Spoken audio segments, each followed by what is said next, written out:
శనగ పంట రైతులకు అడుగడుగునా కష్టాలు ఎదురవుతున్నాయా? ప్రభుత్వం వారిని ఆదుకోదా?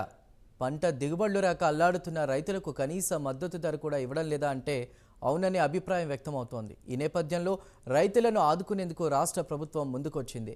బహిరంగ మార్కెట్ కంటే కూడా తక్కువ ధరకే అంటే క్వింటా శనగ పంటను 5,650 రూపాయలకే కొనుగోలు చేస్తోంది. అయితే మద్దతు ధర ఇచ్చి తమను ఆదుకోవాలని రైతులు కోరుతున్నారు. శనగ పంట రైతులపై ప్రైమ్ 9 స్పెషల్ స్టోరీ.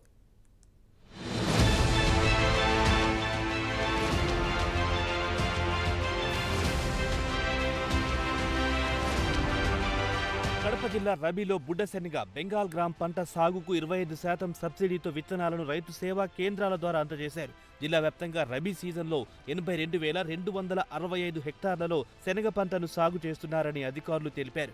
దీనికి సంబంధించి 72,386 క్వింటాల విత్తనం అవసరమవుతుందని అధికారులు అంచనా వేశారు. ఏపీ సీడ్స్ ద్వారా విత్తనాల కంపెనీల నుండి క్వింటా ధర 8,400 రూపాయలతో కొనుగోలు చేసి 25% రాయితీతో రైతులకు క్వింటా 7,050 రూపాయలకు పంపిణీ చేశారు. ఇది వాస్తవానికి బహిరంగ మార్కెట్లోనే క్వింటా 7,300 నుండి 7,500 రూపాయలకే నాణ్యమైన విత్తనం లభించింది. దీంతో సబ్సిడీ విత్తనాలను క్వింటా 7,050 రూపాయలకు కొనుగోలు చేసి పంటలు సాగు చేశామని రైతులు తెలిపారు. నా పేరు లోకేశ్వర్ రెడ్డి. నాకు 15 ఎకరాల పొలం ఉంది. నాది పెదబసుల గ్రామం, పెదమూడి మండలము. ఇక్కడ అక్టోబరు నవంబర్ వర్షాలకు శనగ విత్తనం వేసాము. శనగ వేయడం వలన నవంబర్ తుఫాను వలన కొంచెం డ్యామేజ్ అయ్యి ఇప్పుడు శనగలు బ్లాక్గా వచ్చాయి. అవి ఎకరాకు వచ్చేసి 3 క్వింటాల నుంచి 4 క్వింటాలు మాత్రమే వచ్చాయి. అవి కూడా నలుపు ఉండడం వలన వ్యాపారస్తులు 3,500 నుంచి 4,500 లోపు అడుగుతున్నారు. కానీ మద్దతు ధర 5,500 ఉన్నది. మోస్ట్ 5,500కు కూడా రైతుకు సరిపోదు.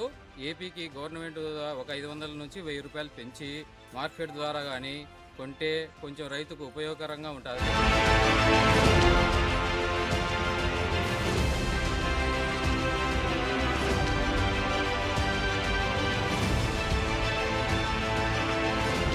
ప్రభుత్వం సరఫరా చేసిన సబ్సిడీ శనగ విత్తనాల్లో చాలా ప్రాంతాల్లో మొలకెత్తలేదని రైతన్నలు చెబుతున్నారు. వల్లూరు, కమలాపురం, ఎర్రగుంట్ల, ముద్దనూరు, జమ్మలమడుగు మండలాల్లో ఈ పరిస్థితి ఏర్పడింది. దీంతో రైతులు రెండోసారి పెట్టుబడి పెట్టి పంట సాగు చేశామంటున్నారు.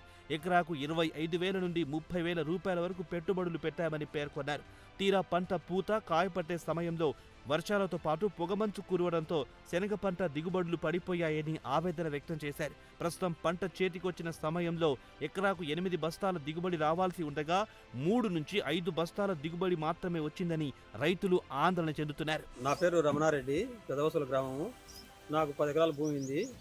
నా భూమిలో గత నవంబర్లో పడిన వర్షాలకు శనగ పంట వేసుకున్నాను. అది మధ్యలో మొగిలి రూపంలో కానీ వర్ష రూపంలో కానీ వచ్చి ధాన్యం అంతా కొంచెం పాడైపోయింది. అవి 2%, 3% డ్యామేజ్ ఉన్నాయని చెప్పి వ్యాపారస్తులు 4,000 అడుగుతున్నారు. దయచేసి గవర్నమెంట్ మా మీద కరుణించి ఆ శనగలు కొంతేగిన మార్కెట్ ద్వారా కానీ యార్డు ద్వారా కానీ కొంతేగిన రైతుకు ఎంతో మేలు చేసిన వాళ్ళు అవుతారు. అలాగే అయిన పైరు కూడా ఎకరాకు 3 మూడలు కూడా కాలేదు. ఇన్సూరెన్స్ కూడా మంజూరు చేయించేదానికి ప్రభుత్వం కృషి చేయాలని కోరుకుంటున్నాను.